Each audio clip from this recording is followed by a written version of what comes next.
Arka girişi, arka girişi.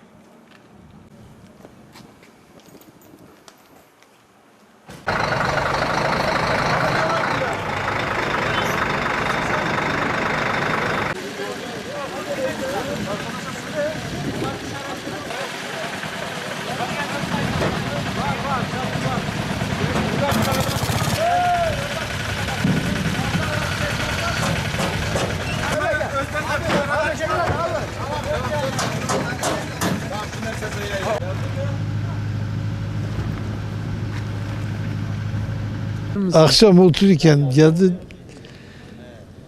kalktık kaçtık ne işte şey oldu. Evinizde hasar var mı? Yok. Var olan da var da gözüm yapmıyor. Yine var. Birinde oturuyor bir tanesi de işte. Bir tanesi iyi yani oraya şey oturuyor. Eviniz ne durumda şu anda amca? Yıkıntı Hiçbir var şey mı? yok. Tamamen çökmüş. Etmiş.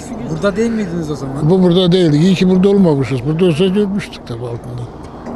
Ya bir ay Malatya'ya gitmiştik. Geldik ve misafirliğe gitmiştik yani oraya. Bundan birkaç sene evvel yine böyle bir deprem oldu. Belki bu kadar mıydı? 5-9'du galiba. Orada böyle pek yıkım olmadı.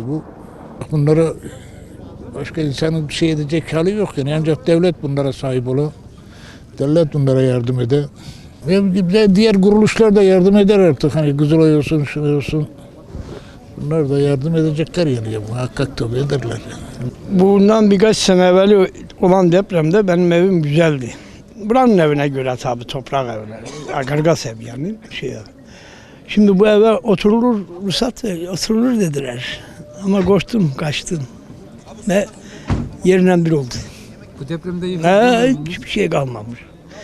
Dışarıdaydık. Burada değildiniz. Buradaydım. Başka yere taşındım, koştum. Yani oturulur vermiştiler de. Neyin nesi anlamadım. Ve güvenemedim. Kaçtık tabii zamanla.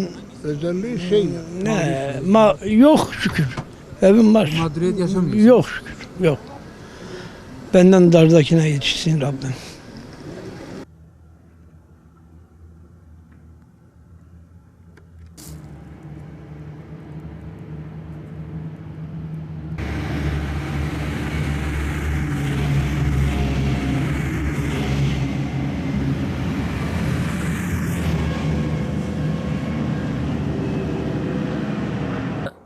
Meydana geldi deprem. Herhalde ki 6.8 şiddetinde yani yalnız ama daha çok şiddetliydi.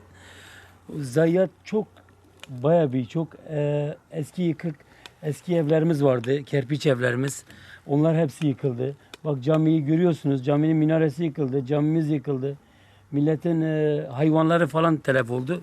Allah'a şükür Koldere Doğanyol Koldere mahallesinde herhangi bir can kaybımız yok ama mal kaybı var, hasar kaybı çok.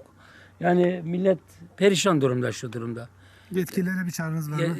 Yetkililer vallahi şu an görüyorlar zaten hepsinde bilgisi de var. Büyükşehir Belediye Başkanımız geldi, Sayın Valimiz geldi, İçişleri Bakanımız geldi. Hepsinin yani gereken yapılmasını istiyoruz yani çünkü millet perişan, millet zor durumda yani. Hava soğuk millet bir de o çadır şeyi olmuyor. Millet hala alçız şeyler devam ediyor. Yani devam ediyor. Hala deprem devam ediyor. Yani bitmiş değil. Yani millet korkudan içeriye de giremiyor. Evlerine de giremiyor. Hasar olmayan evlere de girilmiyor işte. Böyle. Yani şu durum Allah yardımcımız olsun.